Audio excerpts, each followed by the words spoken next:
This is the Pandora by Kubacek.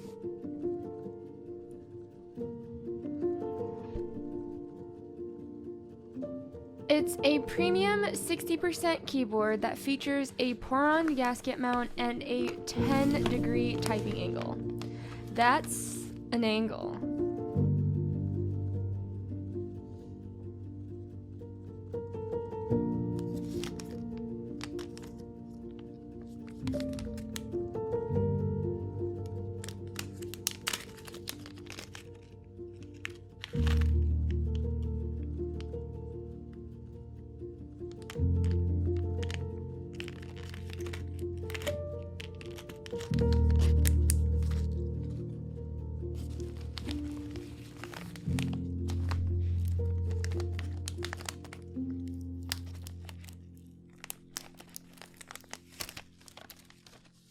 One thing that I really love about the board is the weight design. People have pointed out that it has Keycult #1 vibes, and I do agree that there are similarities, but this project has also been in the works for quite a while now.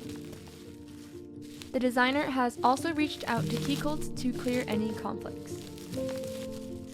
The big K on the bottom adds some style, and I think the font is pretty classy. Because this board has a 10-degree typing angle, the weight itself is quite chunky. It adds a lot of weight to the polycarbonate case, which honestly makes the polycarbonate quite nice. I typically don't like full polycarbonate boards since I prefer heftier boards, but polycarbonate boards with nice weights, such as the polycarbonate Ivan 165 and this board, the Pandora, are quite nice. I am also really starting to prefer the sound of polycarbonate cases. The PCBM plate has ANSI, ISO, and Tangen support, and 10U spacebar support for whatever cursed reason. I mean, like, where the fuck would you even get a 10U spacebar, and where the fuck would you get a 10U spacebar wire anyways? Regardless, still pretty cool. You definitely don't see that very often. The PCB comes in a hot swap variant and has a USB-C daughter board, WIN. It also has flex cuts for a softer typing feeling. Not sure how much this helps with such a stiff plate as the stainless steel, because I feel like I didn't really experience the flex with this plate. But I also did a really quick and dirty test, and by really quick and dirty, I mean no stabs and only alphas. I did a test of the half-plate FR4, and that one was super flexy and very, very muted due to a combination of the half-plate, plate foam, and flex cuts in the PCB. The PCB also has RGB underglow, which is very prominent in the polycarb version of the board. This prototype PCB has 4 less RGBs than the final version, which will shine a bit more than this.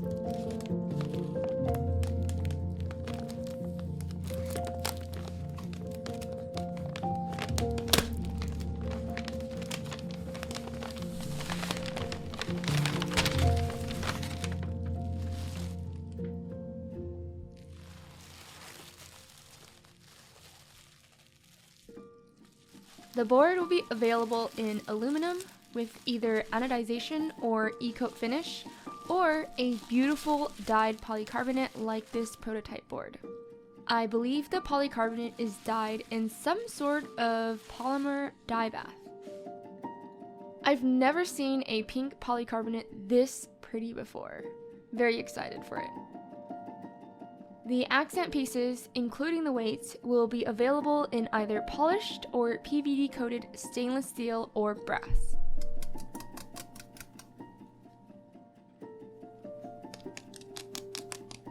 This prototype features a PVD-coated stainless steel plate and weight.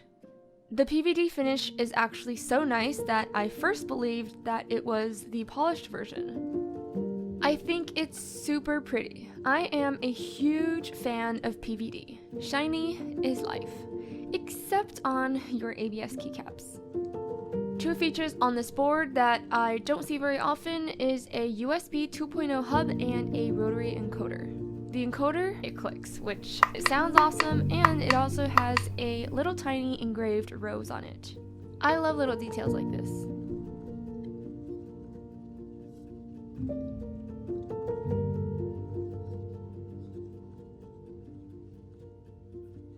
There are also quite a few plate materials that will be offered. Aluminum, brass, stainless steel, palm, polycarbonate, FR4, and acrylic. It's quite nice to have so many options. It might be difficult to fulfill as the vendor, but it's very nice to be able to cater to different typing experiences and, most importantly, preferences. The FR4 half plate with foam and hot swap plate scuffed quick build I tried was super flexy, reminiscent of the KBD 8X and Polaris builds that I've done. Those keyboards feature flex cuts in their PCB and were both built with polycarb half plates. And they sounded very, very muted and very pocky. Muted thok, a pock. There are a few other cherry on top features, such as the laser engraved accent pieces, LED indicator in the top right corner, gold hardware. Aesthetics are always important, guys. EVA foam is included during the group buy to go in the case or between the PCB and plate. Honestly, it's not that difficult to get foam, but it's just nice to have the option to get everything with your kit. One of the standout features of this keyboard case is the case winglets, which are very helpful for grip and also have a very cool effect with the RGB underglow. Since this prototype board is polycarbonate, it is easy to see the other RGBs shine through, but for the aluminum board, I think it is really nice to have cutouts for the underglow to shine through like this. The prototype might have been revised to allow for a piece of polycarbonate to sit in the winglets in case somebody would like to have their board be fully enclosed. I think the LEDs will shine differently with the diffusers, and the designer, Koob, was going for a very specific aesthetic, which is why this proto does not have any diffusers. Personally, I think it looks pretty nice and has a very unique shine compared to other underglow boards I've experienced. I built this board on stream, and I do stream on Monday and Wednesday evenings, as well as Saturday mornings on twitch.tv/Minterly. If you ever want to see a build stream live, make sure to check me out there.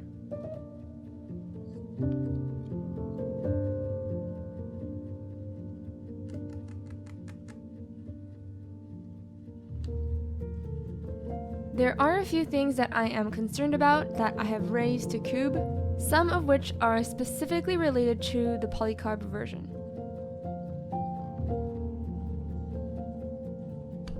I was worried about the sides of the case where the polycarb is very thin to be susceptible to breakage if you're very clumsy and maybe grab the case the wrong way.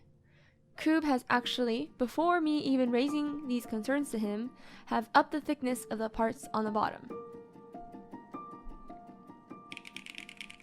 This isn't an issue with the aluminum version of the boards at all because they're metal and they should not flex. Another thing that I noticed is that the middle portion of the case is missing alignment pegs. I found that cases that do have alignment pegs are just so much easier and so much more satisfying to put together. It reduces a lot of the guesswork when screwing the case back together.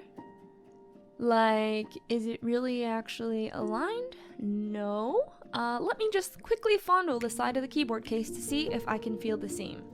Is it aligned now? Alignment pegs are extra CNC work, but since this board is marketed as a high-end premium keyboard, I would expect them to be included, and the prototype has been revised to include them. The new prototype was ordered before I raised this concern to Koob, so the new round of protos will have these updates.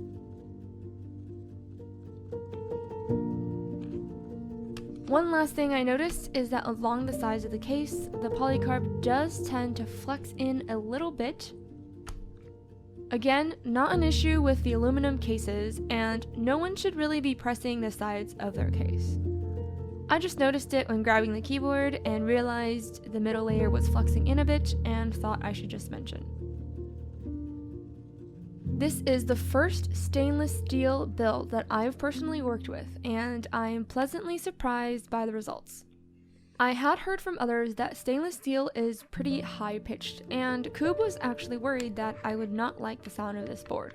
So I was thinking that the board would sound pretty bad, like maybe empty or hollow or something. Maybe it was a big-brained play on Koob's end to lower my expectations, only for his board to sound pretty dang good. I mounted cat alphas on this board, and the pitch of the overall sound is pretty high, and I do attribute this to the stainless steel plate, since I am pretty familiar with the sound of polycarbonate, holy pandas, and cat profiles separately, and they are all not that high-pitched. Polycarbonate cases and cat keycaps tend to have a lower, rounder sound, while holy pandas are quite loud but still thocky. And this board does have a combination of those signature sounds with a very, very apparent clack. The gasket mounts absorb some of that clack, and overall, this board sounds and feels quite nice. This board does have a stiffer typing feeling despite using gaskets, like the Iron 165.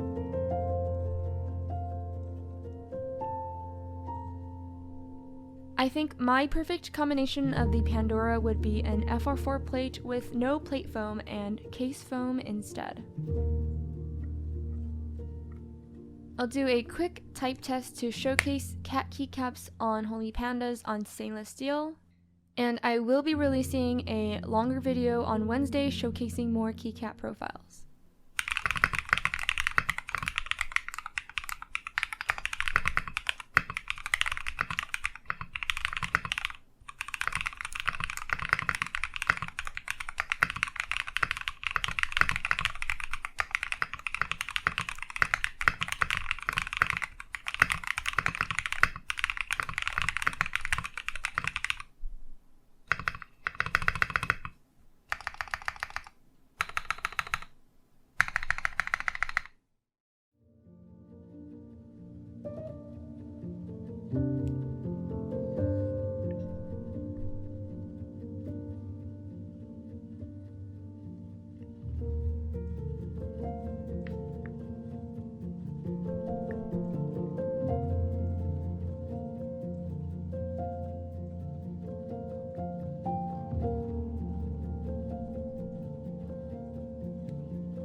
So those are all the thoughts I had about the Pandora. I really hope you enjoyed the review.